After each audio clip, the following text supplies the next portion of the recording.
السلام علیکم اسٹوڈنٹس، کیا حال ہے سب کا؟ آئی ہوپ آپ سب ٹھیک ہوں گے۔ جی میں ہوں آپ کی ٹیچر، اردو بے کی ٹیچر، کلاس 3۔ جی تو آج ہمارا فرسٹ لیکچر ہے۔ سب سے پہلے سٹارٹ کرتے ہیں۔ فرسٹ لیکچر میں آج ہم نے کرنا ہے جملہ اور اس کی ڈیفینیشن۔ جملہ کسے کہتے ہیں؟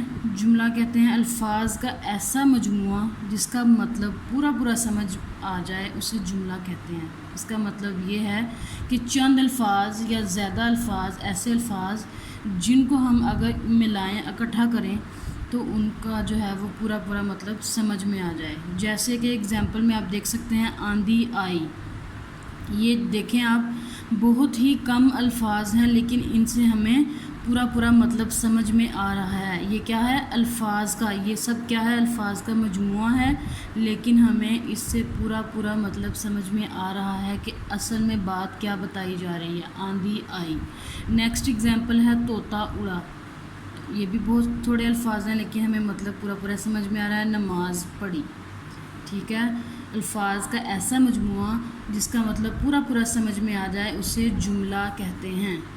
جی تو اسٹوڈنٹس، آپ نے اس جملہ کی ڈیفینیشن جو ہے وہ اچھے سے یاد کرنی ہے اور اس کو لکھنا بھی ہے۔